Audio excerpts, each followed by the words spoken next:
All right, and welcome back to another episode of the First Team Fantasy Podcast. Today we're going to be starting off with the recap of that Thursday game. Usually we take care of this episode on Friday, but we were both a little busy yesterday, so we will be getting you both of the preview episodes, the injury report, everything in both of these two episodes. So we'll start it off with the Titans, who went into Pittsburgh and were defeated 20-16. It was a fairly boring game. Like I said, the big game from Will Levis, game one, 3 of those touchdowns came from purely DeAndre Hopkins getting wide open. One, we could recap that, but there's no point because we got to reality where they were facing a tough Pittsburgh pass rush. I mean, he was able to complete 22 of 39 passes for 260 yards, did not throw a touchdown. Threw a pick at the very end of the game, 1 rushing attempt for 2 yards, 9.7 fantasy points.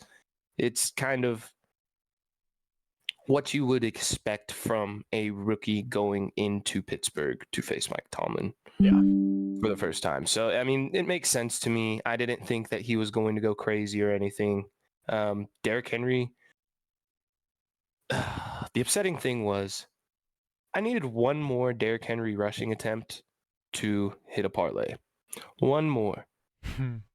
He runs the ball on second down and gets it to 3rd and 4. They take him out and run the ball with Tyjae Spears on 3rd and 4 with the game on the line. Well, all betting purposes aside, if you're going to just run the ball, why the hell not just leave Derrick Henry in? Yeah. I genuinely don't understand that. I mean, Tyjae Spears is good, but if you're just going to try to run and get 2 or 3 yards so you can go for it, use your big bulldozer back. It only makes sense. But the Titans haven't been doing a lot of things that make sense. If you watch the game where they played the Ravens in London, they got down to the 1-yard line and did not put Derrick Henry in the game. So there's weird stuff going on there. I don't know why they didn't trade him at this point. Although Derrick Henry did finish with a good fantasy day. Yeah. 17 attempts, 75 yards, a touchdown, caught 3 or 4 passes for 27 yards, gave him 19.2 fantasy points.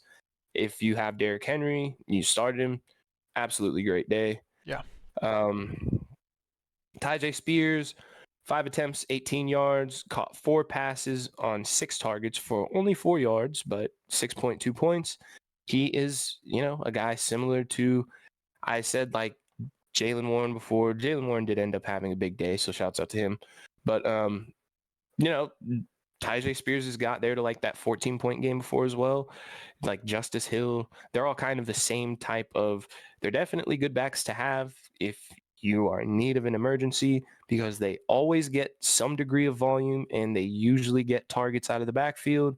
So especially if you're in a PPR, even a half PPR setting, there's decent guys to throw in there. And no, it's not like a Latavius Murray where you're not going to get like 1.2 points or anything. They'll at least get you like 5 or 6 if they don't end up catching a bunch of passes and going like, taking one of the passes for like 20, 30 yards. They'll get a bunch of stuff near the line of scrimmage, get like 5, 6 carries, and whatever they do with that is whatever they do with that. But tight end Chigakonkwo, like we said, haven't really been interested in him. He caught 3 or 4 passes for 28 yards, 5.8 points. Those were on like that Pretty last typical. drive too. Like he for sure caught at least 2 on the last drive. Yeah, he's not, like I said, one that I'm very interested in. Like D-Hop got 11 targets, unfortunately only caught 4 of them for 60 yards though, and had 1 rushing attempt for 5 yards, finished with 10.5 fantasy points. Clearly not the week he gave you last week, but thinking you're going to replicate that is kind of insane. Seeing this kind of production out of D-Hop compared to what we did earlier in the season in games where he was getting absolutely nothing. Yeah, this is good. 11 targets, that's good. Will Levis will target him to the fault of throwing it to the defense. So if you have D-Hop at this point, I think you can start him every week. He's very clearly Will Levis's favorite target, and Will Levis can throw the deep ball. So I think there's more touchdowns coming D-Hop's way. Not a guy that I'd honestly trade at this point. Their bye week is gone. And I mean, he seems at this point, if he is going to get like 9, 10, 11 targets a game around that area, then his floor is very solid. And going into these parts of the year with injuries, whatever, not someone that I'd want to give up. So, Yeah. And especially with the next guy, Treylon Burks, went down with a really bad concussion. That was kind of scary to see for a minute. It looked a lot worse than it ended up being, thankfully. And he finished with 2 catches on 3 targets for 23 yards. He started getting some production there at the end of the game, and then obviously took that fall. But he was showing some signs of getting back into this offense, at least taking his spot back from Nick Westbrook-Ikhine, who got 1 catch for 23 yards. Kyle Phillips was, for some reason, just a go-to guy for a minute in that game. Yeah. He caught 4 or 5 passes for 68 yards, which 10.8 fantasy points, which he was the leading receiver and the leading scorer in that wide receiver room, which was very interesting. Is that going to continue? That's something I don't know. Will Levis is in his 2nd week starting. Next week will be his 3rd. We don't know we clearly know he likes targeting D-Hop, but it's like if they're going to throw the ball 30 plus times a game, there's going to be another guy in that wide receiver room, or maybe worth at least stashing. I don't know if it's going to be, when he gets healthier, Treylon Burks. If he builds rapport with Kyle Phillips, it could be like another Cole Beasley on the Bills. Yeah. It's not the greatest option, but if we see more weeks of him getting volume like this, it could be a decent emergency like spot start in a week. Not saying that I trust it right now, but just seeing him get okay, he got the 2nd most targets, got the most receiving yards, and it could just be one of those things like how Noah Brown did that for the Texans last week. That's why I say we got to watch it, but it could be interesting because it could give you another person to pick up, where as in the beginning of the season, the Titans passing offense did not interest us one bit. Yeah. So. Yeah. No, Will Levis. Nick Folk, as we talked about. Nick Folk came through. But yeah, that's it. Yeah. No, Will Levis brings a threat through the air that the Titans have not had for a while with Tannehill. Tannehill used to be capable these past couple seasons, just really has not been. Gosh, think about A.J. Brown with Will Levis. Titan fans can only dream. To go to the Steelers side of the ball, Kenny Pickett came back for this game. 19 of 30, 160 yards, threw a touchdown, rushed 1 time for -1 yards, 10.3 fantasy points. Obviously, we're not looking to Kenny Pickett to start. 19 completions is okay fantasy-wise, but 160 yards, you assume, the receivers are not going to have ate very much, and really only one did, and that was Deontay Johnson. 7 catches for 90 yards, a touchdown, 9 targets, 22 fantasy points. Like we said, George Pickens was looking good when Deontay was not there. Now that Deontay's back, he is by far the number 1 there. George Pickens saw 5 targets, caught 2 of them for -1 yard, 1.9 fantasy points. Instagram after the game? Yeah. George Pickens on Instagram after the game basically said to free him from the Steelers, even though he had a chance to catch a touchdown and couldn't drag his foot. It's not Kenny Pickett, Matt Canada. It's no one on the Steelers' fault but George Pickens that he couldn't drag his foot on that touchdown pass. He had and it's not like it was catching it in the very corner of the end zone and having to toe tap. He had at least 3 or 4 feet that he could have dragged. He took a giant step instead of it was a bad play. Yeah, and it's man, look, you can't blame that on anybody but yourself. It could have probably been a better pass if Kenny throws it lower, but it's if you are an elite wide receiver that you claim to be, you would have made that play. Yeah. Is George Pickens good? Yes, but it's like I said, I feel like George Pickens is not a great wide receiver. George Pickens is an insane athlete. Mm-hmm. He will get better at the wide receiver position, but I mean, bro, you got to let go of your ego. Deontay Johnson is across the field from you or on the other side of the field from you. And then you already knew coming in. You see how many targets Deontay Johnson, you think that's just going to change because you're there? Yeah. No, it's not. And you're going to say, free me, dog. It's your second year. What the hell they're not going to release you. You think they're going to trade you? Yeah. Like, what are you trying to pull? Chase Claypool? Like, what's going on? What is up with these young Steeler receivers that are hella good, and then they just have terrible attitude problems? Like, what is this? Yeah. Like, dog, get your act together. It's worth noting that the first game that Deontay came back and was still ramping up, he only played around 60% of snaps. Pickens saw 8 targets, had a solid game, but these past 2 weeks with Johnson on a full go, Deontay has been targeted 23 times and George Pickens has been targeted 10.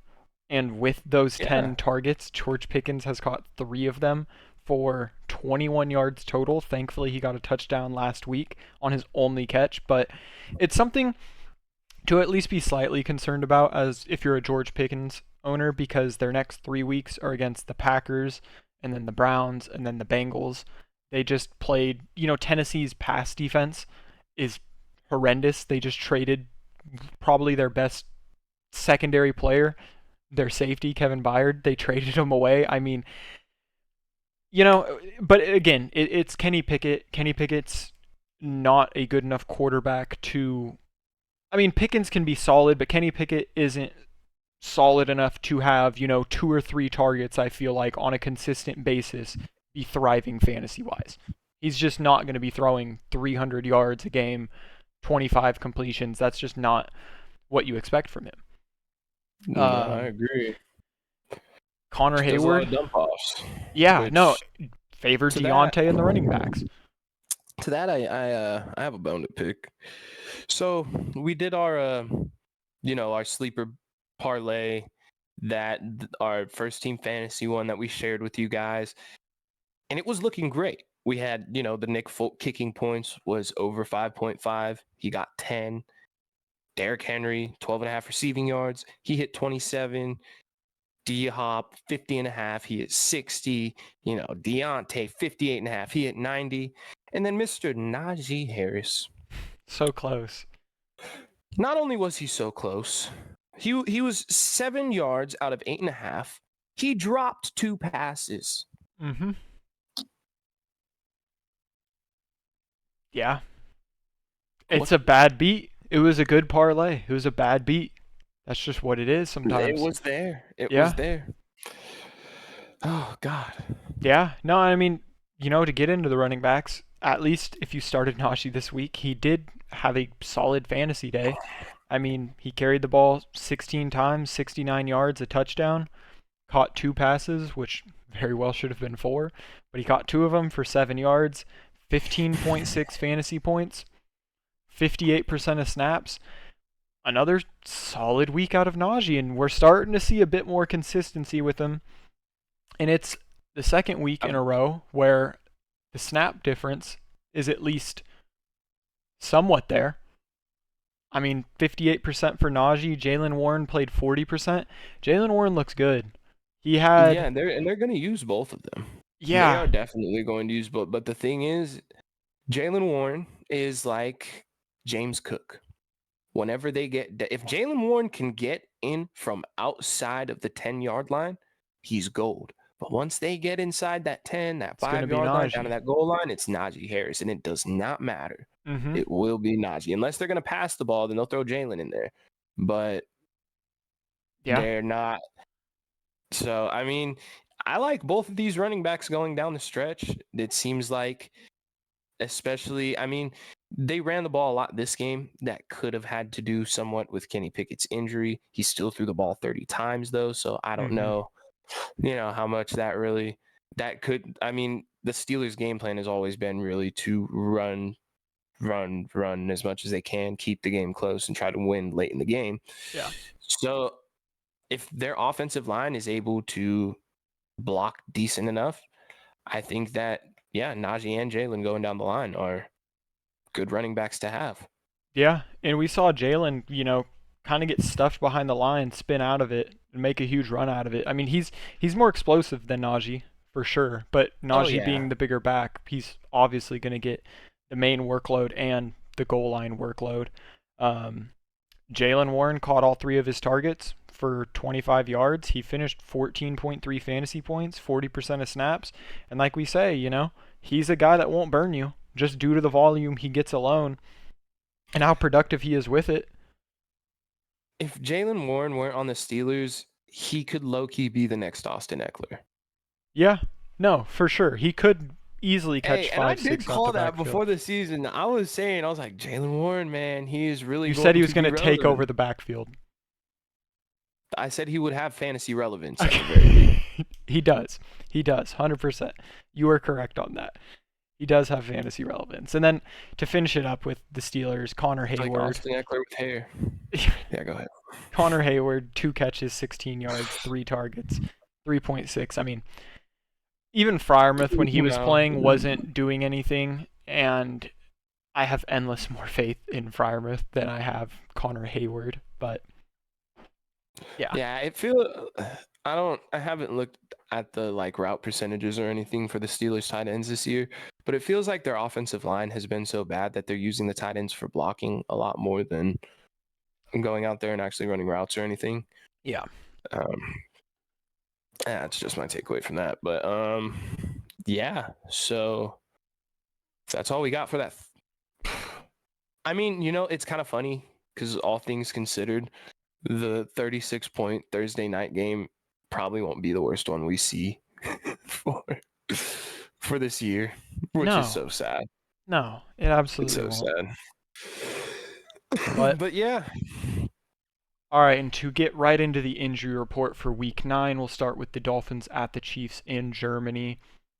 Both Braxton Berrios and River Craycraft are questionable on the Dolphins side of the ball. Clyde Edwards-Helaire will miss this game with an illness, and Richie James is questionable. He's returning from the IR, but he is questionable for this week.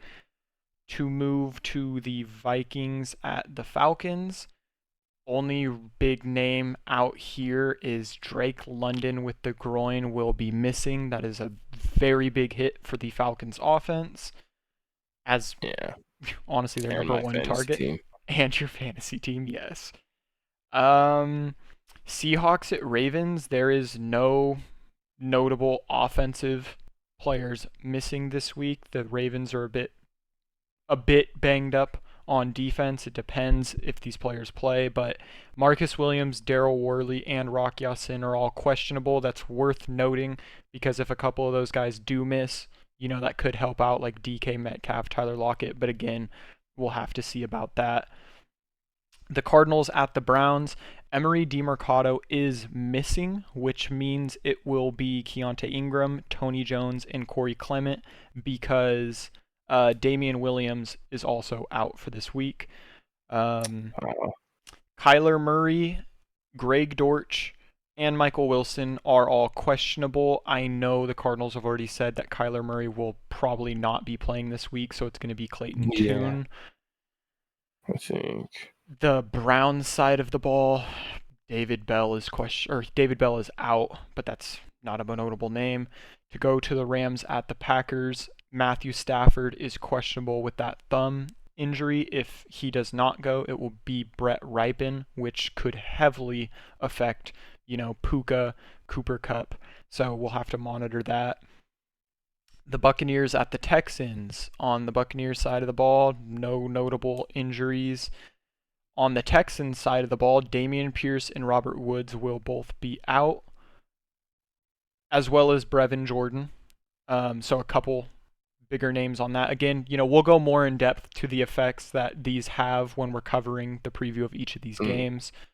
Yeah.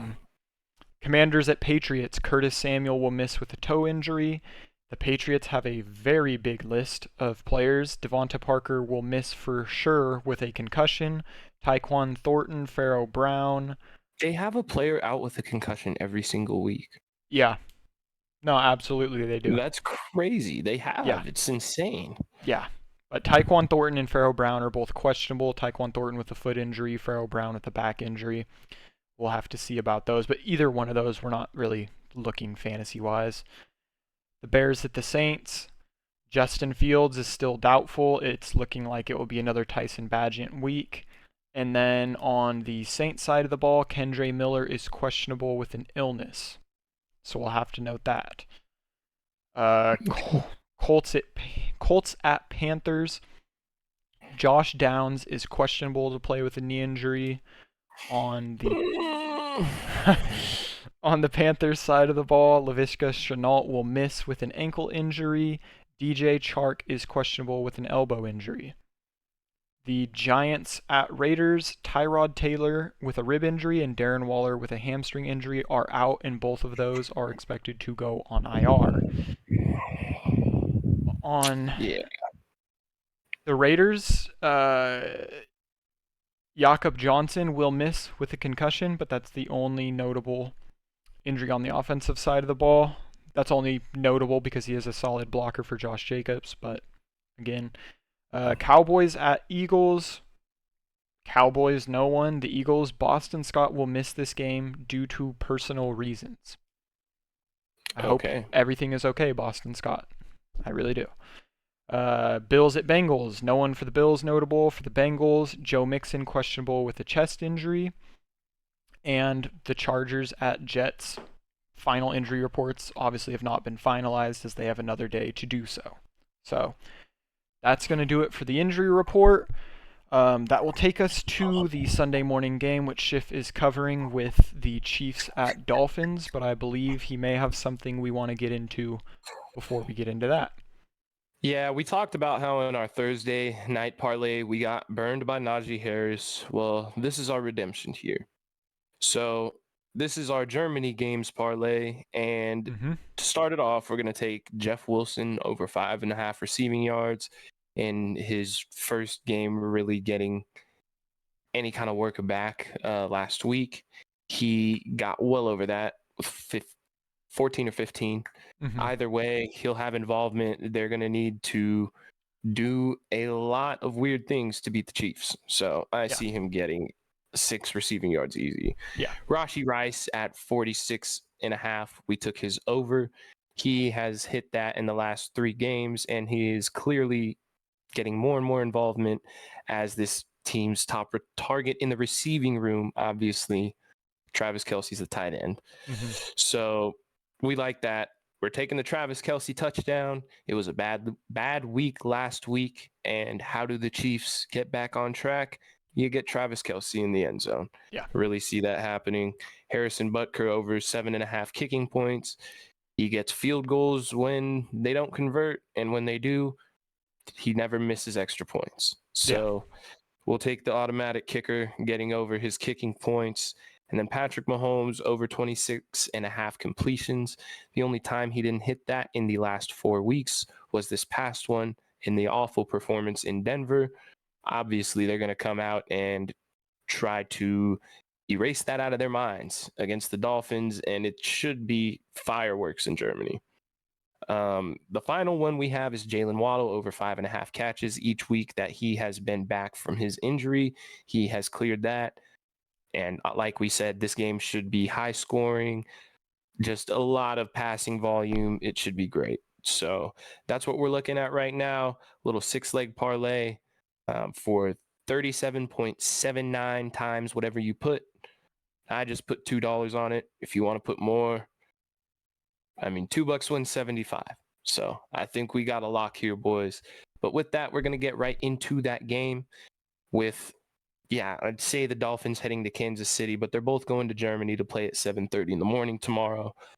We're looking at a Chiefs defense who is 4th in overall yards per game given up at 278. They're only giving up 111.6 on the ground and 171 or 176.1 through the air, 16.1 points per game. This has been the second scoring defense. So this has been a very tough defense. The Broncos surprisingly were able to put up 20 on them last week. It was wild to see. And I mean, although they are good, we've seen them get beat in places before. And I think, whether or not the Dolphins have success, I think there's going to be a whole lot of passing volume in this game. The Chiefs only give up 176 yards through the air, which is second in the league.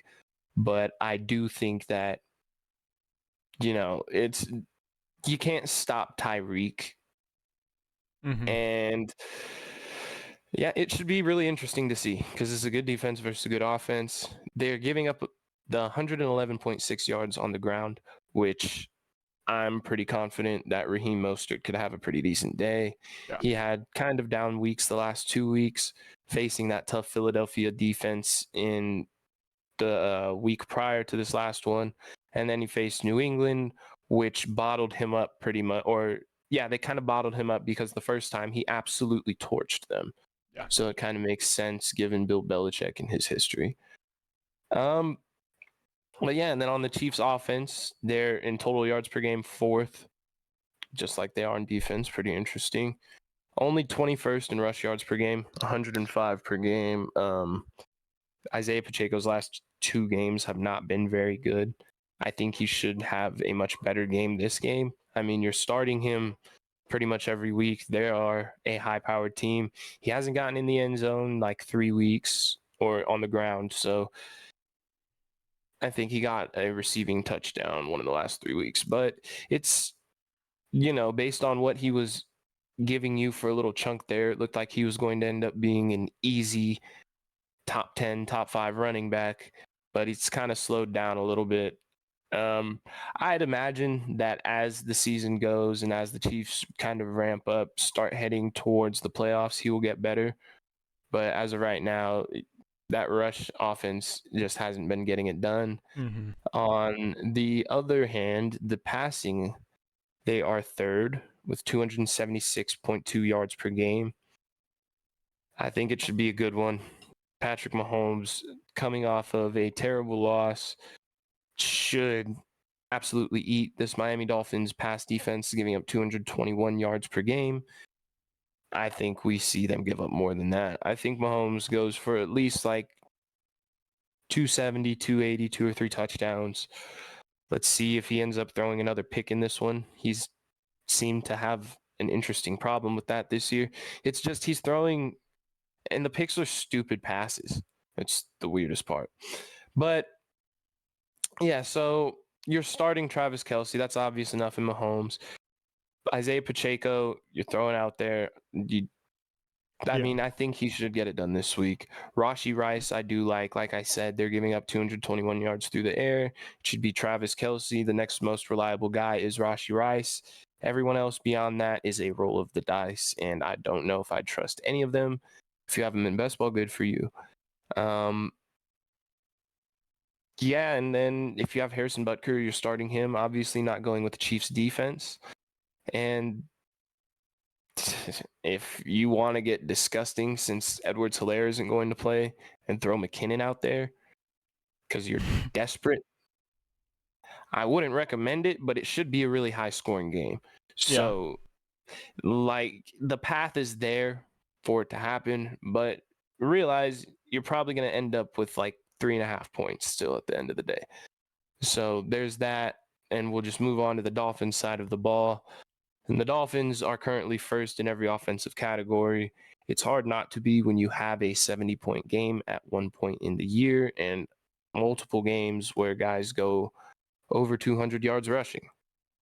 They are currently, 151 rushing yards per game.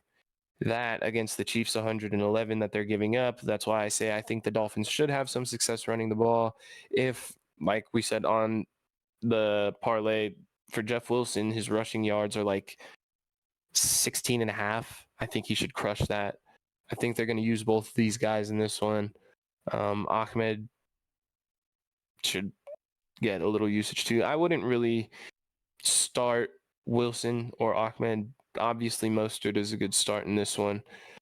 The Hill, Waddle, of course. And then Tua, I know you had him as your sit of the week, but this is, this game is projected at 50 points, one of the higher ones on the year. You gotta You throw your have to throw stars out there in this one. Yeah, and just hope for the best. If they don't end up performing, so be it. But yeah, it's pretty interesting because the Dolphins are scoring 33.9 points per game and the Chiefs are only giving up 16.2. So it's a battle of two forces. We'll see who takes this one. But yeah, that's really all for this game. Yeah, I mean, this will, talking about a battle of two forces. What about the Cardinals traveling to Cleveland to take on the Browns? Clayton Tune's first game in the NFL will go against the number 1 pass defense and the number 7 rush defense, with no James Conner and no Emery DeMercado. Fantasy-wise, I mean, I'm not starting Keontae Ingram, Tony Jones. Corey Clement is expected to be the running back 3 there. He is active. That's a name you haven't heard in a while, I know. I'm not starting any of them. I mean, Keontae Ingram should be the lead back there. But against this Browns defense that is just stout in every position, and with Clayton Tune, it's not even Josh Dobbs, it's Clayton Tune now. The only 2 guys I think about starting is, Hollywood Brown and Trey McBride. Trey McBride can have success. We've talked about how, the Browns have been carved up by tight ends as of recent. And I genuinely think the highest fantasy score in this game, Browns defense. It's very possible. I mean, very possible. But those are the only 2 guys I'm even thinking about, and I'm avoiding them if I can, because this could be one of those games where we've talked about it. This could be like, I don't want to say a single-digit completion week, but this could be like a 12 or 13 completion week. This could be a 120, 130 passing yards. We just don't know with Clayton Tune, and it's not like he was some highly touted rookie. He's been thrust into this position. I mean, he was the 3rd-string quarterback coming into this. It's not ideal in any way. Yeah. I mean, we could get a little Will Levis surprise, but do I see that happening against the Browns defense? No, and it's in Cleveland. The Browns are getting Deshaun Watson back. He is expected to start with that shoulder injury he's been dealing with. Now what? Yeah, I'm gonna be honest. Whether or not that's good for the team at this point, I don't know. Yeah, no, that's what I was gonna say. I don't know how healthy that shoulder is. I guess we will see. I'm not starting Deshaun. I'm starting Jerome Ford, and I'm starting Kareem Hunt. Yeah. The Cardinals' defense is 19th against the pass, 25th against the rush. I mean, it should be a successful day for the Browns, but how much is their offense going to have to do? I'm not sure, because their defense should do a lot of the work for them. Well, yeah, that's what it should be, a lot of running the ball. Yeah, so I mean, Jerome and Kareem, I like starting both of them. I like starting Amari Cooper because, I mean, you've drafted him so high. It's a huge bye week for receiver. I mean, you have to start Amari Cooper. And then, I mean, David Njoku, I like starting him too if you want to fire him up. I'm not mad at it. Elijah Moore hasn't shown me enough for me to feel comfortable starting him. Like, he's the wide receiver 2 there. He's had multiple weeks where he's getting 6 to 8 targets, 7 targets, and he'll finish with like a 4-catch, 20-yard stat line. It's just, he's not consistent enough or productive enough, for the matter, to start. Even with all the buys this week, I think there's better options. I like Hopkins. I like the Browns kicker, and the Browns defense, like Schiff said, very well could be the high scorer of this game. I would not be surprised from a 15 to 20 point finish from the Browns. And I believe they're projected the most as well for this week, which does not surprise me by any means. No. The writing's on the wall for that one. But we see crazy things happen every week, so. Yeah. But I'm not expecting it with this one at all. No. Is that all you got for that one? Yeah. All right. This next one should actually be a pretty good game. The Seahawks are going into Baltimore to take on the Ravens. Over under for this one's 44, so a bit higher, and Baltimore's favored by 6, which is pretty interesting. Seahawks have been pretty decent. Probably has to do a lot with the way Geno has been performing and the way the Ravens defense has been performing. Because the Ravens defense currently ranks first in points per game at 15.1. They're only giving up 176 pass yards per game, which puts them in third, and 99.9 rush yards per game puts them in 12th. I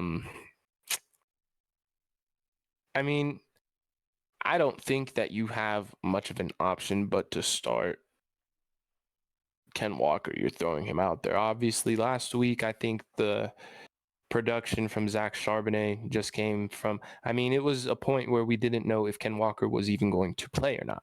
Yeah. So I think he'll be healthier this week. I think he will be back to his old self. You're throwing him out there. We've seen running backs have fantasy success against the Ravens, whether or not it translates into wins or points on the scoreboard. It has translated in the fantasy world, which is what we are here for. So yeah, Ken Walker should be a good play. I wouldn't play Charbonnet. No. Like we said, he's good to hold on to, but there's a path for him, but it's not. Ken Walker's too good and too young. It's not there yet. And if they start making it more of a committee, then, well, that just might be disgusting. But so we'll see about that. But Lockett, JSN even, and DK Metcalf are all obvious starts. I think JSN is an obvious start at this point, especially given the bye weeks. And he has been stepping up. He was the number 1 wide receiver prospect in this draft, and he's finally starting to show who he was drafted to be. And as we talked about rookie wide receivers, the second half of the year is when they start to come out of their shell and start balling. So I think he's a good start. And as you heard Derek say in the injury report, there are currently a lot of questionable Ravens in the secondary. So that could lead to success from the passing. I'm not starting Geno, though. Geno has not been good for fantasy. And until he proves to be, he is just, a streaming option that will be left on the waiver wire until he shows something. But yeah, the Ravens offense is currently scoring 25.2 points per game, 207 pass yards, and 143 rush yards per game. While on the other hand, the Seahawks defense is giving up 96.9 rush yards, 234 pass yards, 19.7 points.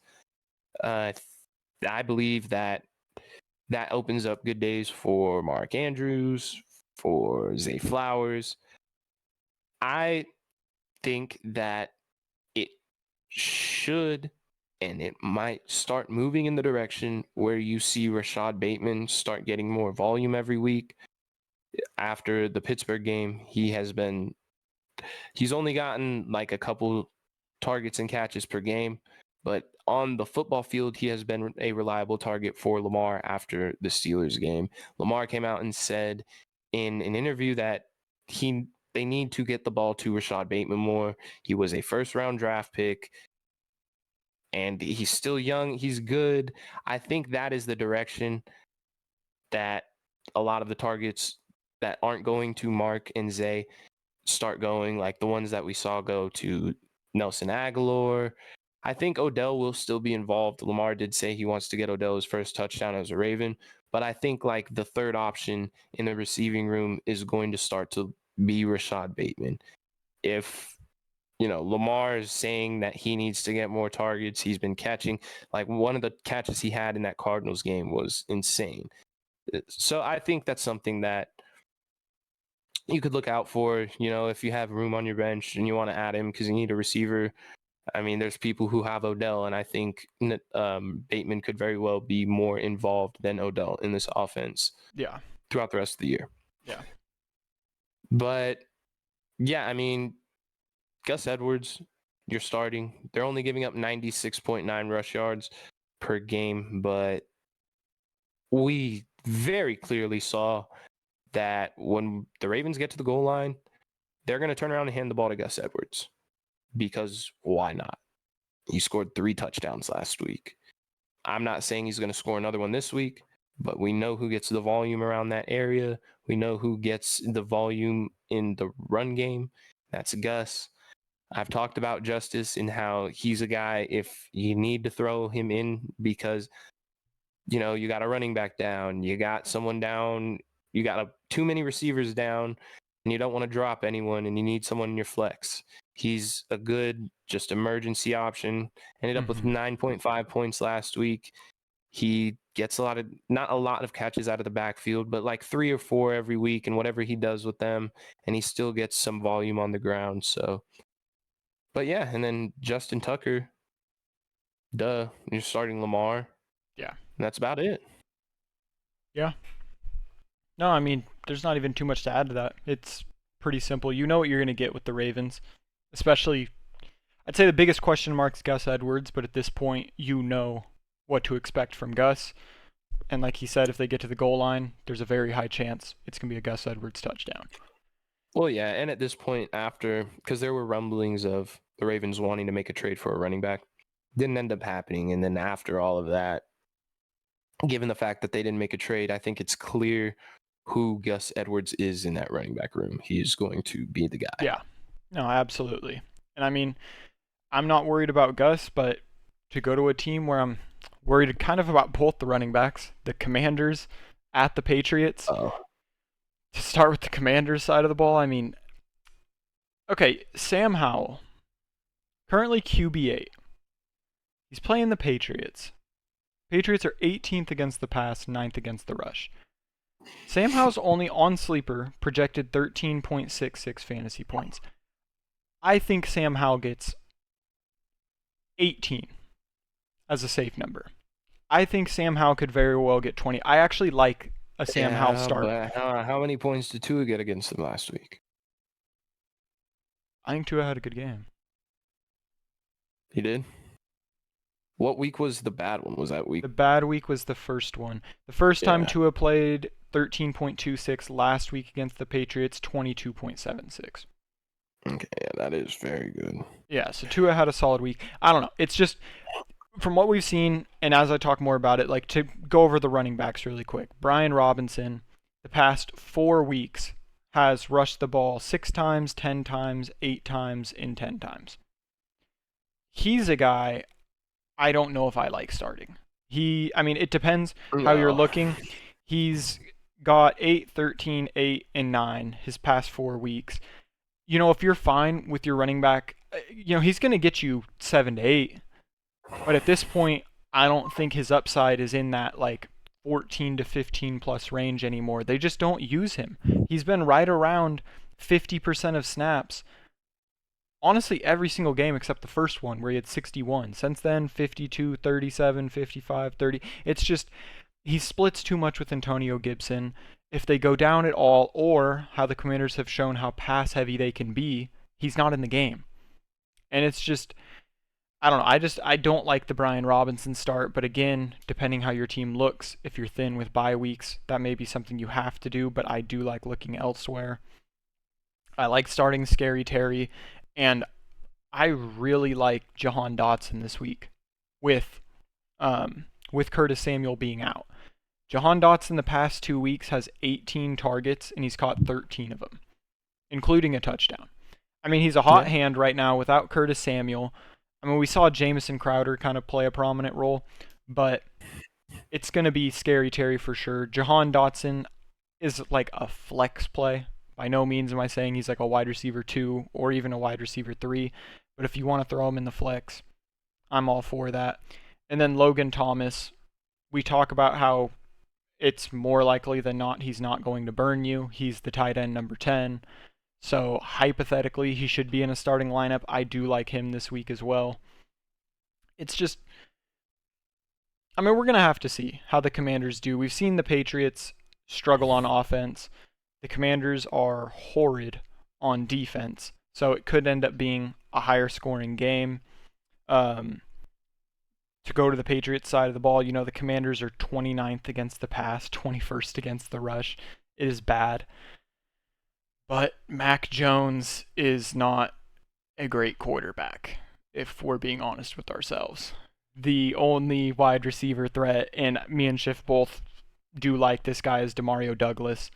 He has he's projected the highest points, the only Patriots receiver or tight end projected double digits, which is with 10.02. But we've seen the past 2 weeks, he's gotten 13 targets, caught 9 of them. He's kind of emerged as that wide receiver one there. And you just lost Kendrick Bourne. Devonta Parker is out this week. It's Demario Douglas, Juju, and Jalen Reagor are the 3 receivers for them. Maybe Tyquan Thornton. Yeah, maybe Tyquan Thornton. I didn't mention him because he has caught 2 passes for 8 yards on the season. Shit, I mean, you know what I mean? Like, and Jalen Reagor has caught 1 pass for 11 yards on the season. It's him and Juju. And I'm not even going to go in on Juju. But, I mean, he's more valuable to the Patriots than Jacoby Myers was, right? So, it's Demario Douglas. I'm looking at Demario Douglas. He should absolutely be rostered. 100%. Yeah. And the Mondre start, I do like this week because the Commanders are just not efficient against the pass or the run. I mean, we should see Mondre have some success on the ground. We should see him get some catches out of the backfield. But when I look at the Patriots, it's Mondre this week. Demario Douglas, if you're feeling crazy, if you want to throw him in that flex spot, because the Commanders do give up a lot through the air and he's their only real threat there. But I would like to keep Demario on the bench one more week and see how he can do against a defense like this before I feel comfortable throwing him in. But I mean, that's all I had, unless you had something else to add to it. Nope, done with that game. On to the next one, which should be, I don't know. I mean, it's Jaren Hall versus Taylor Heineke. The Vikings are going into Atlanta to take on the Falcons. The over-under 37.5. What a whopping total, right? And Atlanta is favored by 3.5 points. Really sucks because Drake London would have been great in this one against the Vikings defense with Taylor Heineke, who loves to air the ball out. Damn. But with that, I mean, I think Kyle Pitts, Jonnu Smith, they get boosted up a little bit this week. This game is probably going to suck. I mean, I'm just going to cut right to it. You're starting Jordan Addison and TJ Hawkinson, even though it's a rookie quarterback first start. We know that a lot of the times when you see a rookie step out there for his first time, the number one, in this case, like the top 2 targets tend to get hyper targeted. You saw it happen in Chicago, happened with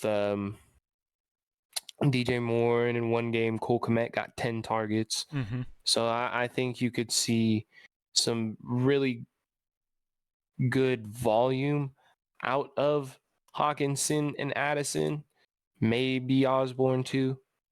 But as far as good production, I don't know. I'm not entirely We could sure. see Josh Dobbs. We could. I'm just throwing it out there. We could see him at some point. He's not starting, but we could, depending how the rookie does. It's not impossible because the Vikings are 4-4. They're trying to keep their playoff hopes alive. So it's not impossible. But it would be... I mean, we saw Baker Mayfield do... I don't want to bring up that game. No, but it's a good point. We saw Baker Mayfield get plugged in on 3 days' notice. When you're a vet, you're capable. Possible. Josh Dobbs is also, like, on a serious note, scientist. A genius. Like, literally legitimately a genius. I don't think learning the Minnesota Vikings playbook in a small matter of time would be that tough for him. So, no, you're very right. He very well could, if the rookie comes in and throws 2 picks on the first 2 Struggles. drives. Yeah.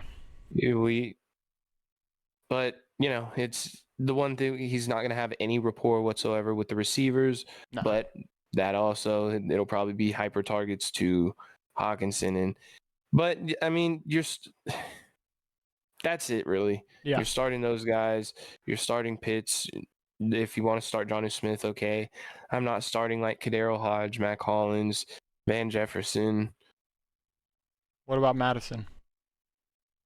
Honestly, as far as the Vikings backfield this week, if you have the ability to stay away from it, I would. Yeah. It is very muddled right now. It's going one way and then it goes the other. So I'd just prefer to watch from a distance. And if you can't do that, I mean, then you got to start. If you got to start Madison or Akers, you got to start Madison or Akers. I mean, that's that. Mm-hmm. You're probably not going to be too happy. At this point, I don't really view either one of them as more valuable than like a Justice Hill or a Jalen Warren. And it's kind of crazy. But, yeah, I don't really want to talk about that game too much. So. Okay. Well, I mean, I could take us to a game that should be more interesting with a couple of variables, and that's the Rams at the Packers. And on the Rams side of the ball, we've talked about Matthew Stafford. They say he's going to be a game-time decision with that thumb injury. If he is unable to go, it will be Brett Rypien. And that will hurt Puka Nacua, who is also questionable with the knee injury. He's been limited in practice all week, so he is expected to play. But if it is Rypien, it's going to hurt Kupp, and it's going to hurt Puka. Really, it's going to hurt the Rams as a whole. It's going to hurt Darrell Henderson and Royce Freeman's ability to run the ball successfully out of the backfield. Tyler Higbee is overpaid. That's it. I mean, I'm not looking forward to this game either. Yeah. So it's one of those things you heavily have to monitor this. The tough part is whether Stafford goes or does not go, you have to throw out Cooper Kupp and Puka. Like, you absolutely have to. If Stafford doesn't go and you were thinking about starting Darrell Henderson and you can pivot from him, I like that as an option. If Stafford does go, I like Darrell Henderson just because of the volume he's getting. Tyler Higbee, I don't like. I mean, even when he has a solid game, it's just he's the most capable of just vanishing into thin air and still playing 90% of snaps. I mean, he's a magician on the field because he can just disappear. He is one of the ones, there's absolutely no consistency with him. No, so I mean, you just can't, and it's more likely that he's going to burn you than boom for your team. So it's just, even his boom weeks are like decent fantasy. So it's just, he's an ugly player to roster and start in fantasy. Tutu Atwell obviously has taken a major step back with Puka and Cooper Kupp. He's still a red zone target, but again, he's not a guy I'm looking to start because if he does not get that touchdown, he will completely burn you. The Packers side of the ball is more fun because Jordan Love has fallen off pretty heavily in fantasy. He is not the Jordan Love we saw at the beginning of the season. The Rams are formidable against the pass. Their rush defense is 20th in the league. Their pass is 13th. I'm not starting Jordan Love this week, especially we've seen him struggle against worse defenses than the Rams. Aaron Jones, Matt LaFleur said he is ready for a full workload. He's cutting him loose. We've said it before. I'm firing up Aaron Jones, man. I'm doing it. So am I, but this is the week. If Matt LaFleur says you're going to cut him loose, I know. If you say you're going to cut him loose, I'm expecting 65 to 70% of snaps. I'm expecting 15 carries. I'm expecting 4 or 5 targets out the backfield. I mean, that's an Aaron Jones workload that it seems or he hits like. The waivers. You say, or he hits the waivers? Cut him loose. But yeah, we're expecting a big week from Aaron Jones. Someone I'm not expecting a big week for. Someone that we were lied to about. That had a good season last season because he had one of the greatest quarterbacks in the history of the NFL. When are we going to say Christian Watson isn't as good as what people hyped him up to be? The dude was being drafted. Where did he get? The 5th round with the 2nd pick. He was drafted in our league, a 10-man league. His 4 games this season. I don't think anybody thought Jordan Love would. People thought he was going to be really good. He's kind of bad. He's not very good. And He's kind of bad. And Christian Watson has 2 catches, 3 catches, 3 catches, and 3 catches in his 4 weeks he's played. He's got decent targets, kind of, not for a wide receiver 1. 4 targets, 7, 5, and 8. 10 fantasy points, 11, 5, and 6. 6 against Minnesota. I can say I'm very happy that I avoided drafting him. Yeah, no, I mean, absolutely. And it's just tough because this team isn't throwing the ball efficiently really at all. So you're in the same situation with Christian Watson, Romeo Doubs, Jaden Reed. At least Romeo Doubs and Jaden Reed catch touchdowns.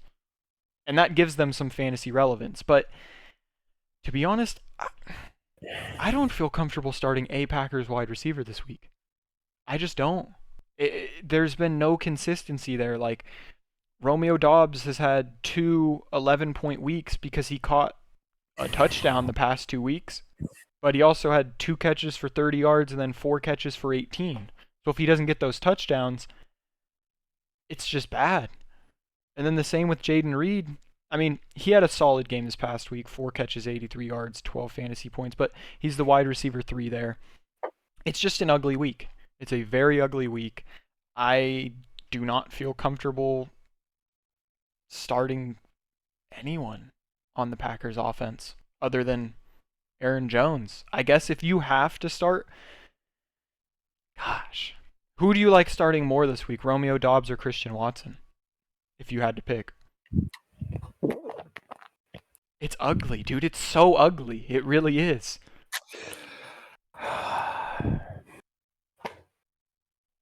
Watson. With that enthusiasm. Like, it's just, yeah, Luke Musgrave, no. That's all I had. Like, the Packers have just been horrendous offensively. Absolutely terrible. With an offensive coach as their head coach. It's just another game. There's a lot. Okay, see, the crazy thing, this week's slate is not good. This week's slate is pretty bad. There's some good games. There's a lot of ugly out there. This morning's slate is bad. Mm-hmm. Next week's is worse. I saw. Next week's is actually worse. Yeah. So I'm going to have to find a way to gather some enthusiasm within me for next week, because this week is already like, good Lord. But yeah. Whew. Yeah. So, yeah. Take us to our next one. All you had for that yeah, one? because my last one's pretty ugly too. You're going to be disappointed. So. Yeah, I mean, my next one is the Bucs going to Houston to take on the Texans. The over-under is 40. Houston's favored by 3 points. I mean, earlier in the year, like, we were excited for both of these teams. We were seeing them put up numbers, and the last couple of weeks, it's kind of dwindled. Mm-hmm. This is one that I think we could keep simple too. Tank Dell and Nico Collins, you're starting. Yeah. Dalton Schultz, I'm preferably not starting after last week. If you want to still roster him, I definitely think he should be rostered, especially given the fact that his bye week's gone.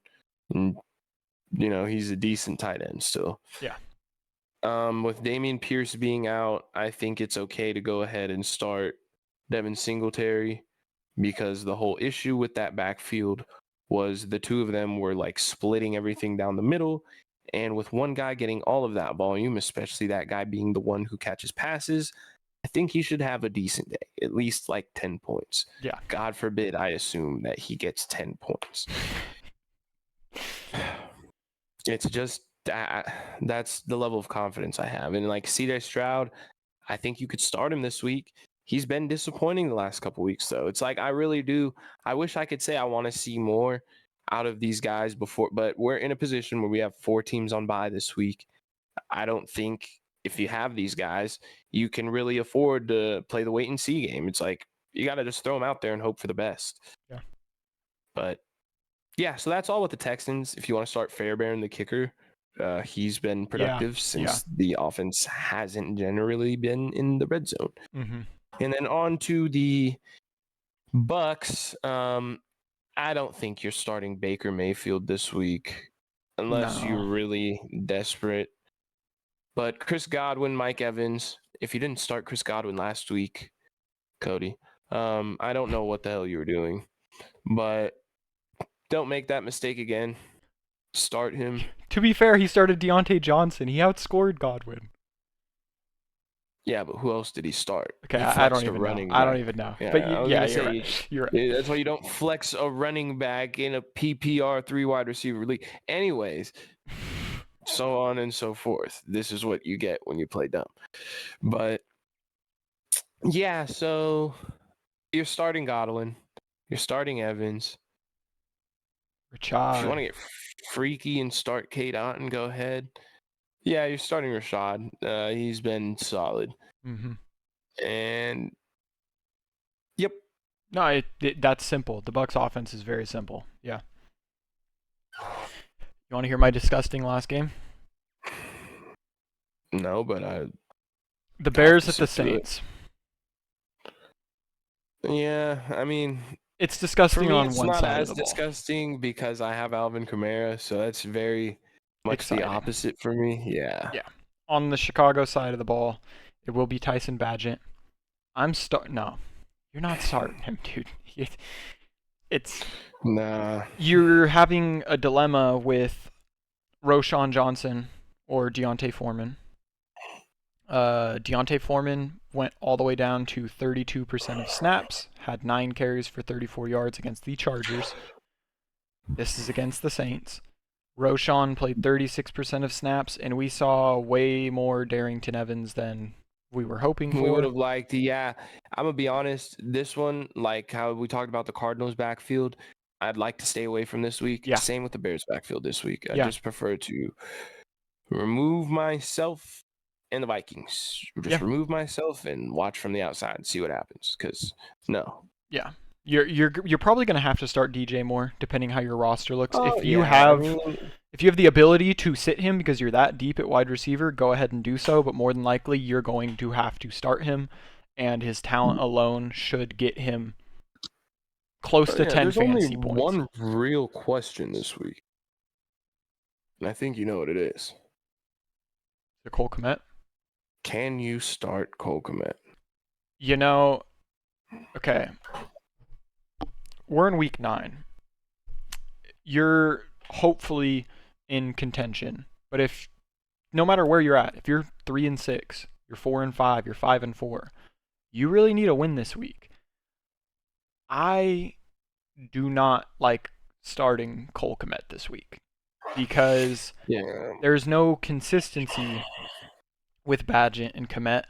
And if Cole Kmet completely burns you, it could lose you a very pivotal swing week in the middle of the season. Yeah, it's just hard because we see Kmet. I mean, when did Fields got hurt in the Minnesota game? In the Minnesota game, Cole Kmet finished with 3 targets, 2 catches, 9 yards. Not targeted. In the Raider game, he didn't get a single target. Nothing. Mm-hmm. So, but then we bounced back in the Chargers game. 10 catches on 10 targets. What it boils down to is how do you go from 0 to 10? No, I mean 100%. It boils down to how successful you think Bagent will be. Obviously, we don't expect crazy success, but if he's even capable in this game, Cole Kmet can get some looks. Yeah, I'm just wondering, is he just the escape? Did he just find his escape valve and just couldn't find it before? I don't know, but that's what makes it so hard. the variance of the 2 weeks being 17.9 points, and not like one of them was 0 and one was 17.9. And that is so hard to, and he's the tight end 7. Yeah. Well, it does. And he's You have a sitting couple on big weeks. waivers. You have a couple big weeks. That's all it takes. He had a 17.9, 15.2, and a 27.6 point week as a tight end. Yes, that'll get you in the top 10. But it's like, that's what he is capable of. But what do we do with it? Yeah. And something to note. I think he's got to be rostered. Yeah, he should be rostered. On the other side of the ball, if Taysom Hill is available in your league as you're listening to this, pick him up and start him right now, unless you have like Travis Kelce, Mark Andrews, or Hawkinson, or Laporta on bye. Taysom Hill, I'm starting Taysom Hill absolutely should be rostered and started. And honestly, like going forward, if you're like Schiff and you have Laporta or Taysom Hill, when Taysom Hill has another solid week, if you want to keep him and start him, go ahead and do that. Or trade him, because he is going to be solid. Yeah. And I mean, honestly, he's enough of a gadget player that he's someone that I can hold on to and use as a flex play. Yeah. Like, he gets volume in the run game. Even if he doesn't catch more than a pass a week, he might throw a couple passes on the goal line. Yeah, it's crazy. So he's a guy just worth keeping on your team.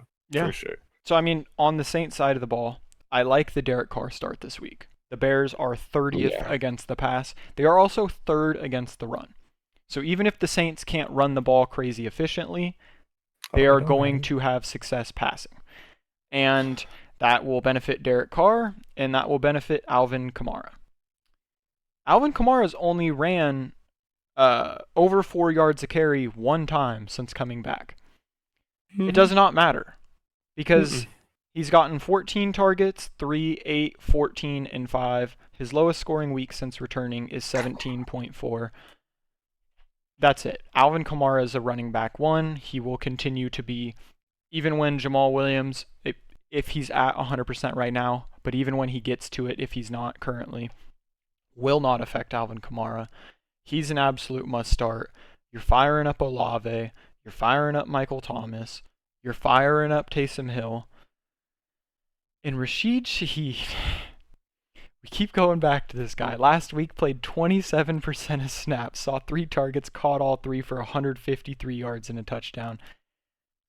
He is a dice flip because, I mean, he won't completely burn you. His down weeks is 4.8, 6.36, 7.2. And then outside of that, 19, 10.3, 18, 24. It's a favorable matchup. Like when we talk about, some of the guys you're thinking about throwing in at the flex, I mean, Rashid Shaheed could do it, or he could burn you.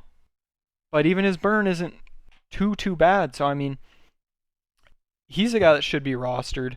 Should he be started this week? Depends how your receiver room looks. But at the very least, he's rostered. And the Saints defense I like this week. I want to add that. I like the Saints defense and Blake Grupe, the kicker, as well. He's currently the kicker number 8. I do like Blake Grupe as well. Yeah, and that will wrap it up for the morning games. You don't got one more? No. Oh, you went first. Yeah, there's only 8 morning games. Thankfully. I think there's 9. No? You sure? No, I'm absolutely wrong. Because the Sunday night. There's the Sunday night. Forget me completely. We're good. We're all good, folks. We're good. We're good. Yeah. So yes, that will be the end of this episode. We will be back shortly with the afternoon games, the Sunday night game, and the Monday night game. And we will also bring you guys a head-to-head later on in the day. So stay tuned for that as well. Any questions, comments, you got trade advice that you need, anything you may, see what parlays we're doing this week. Start sits. You want to get in on the FTF chat on Sleeper, just hit us up. We're always here for you guys. So hopefully you guys all have a good week of fantasy football. Hopefully your teams win. Unless your team is the Seahawks, then I hope y'all lose. But yeah, and come back next time. Take more reps with the first team. Yes, sir.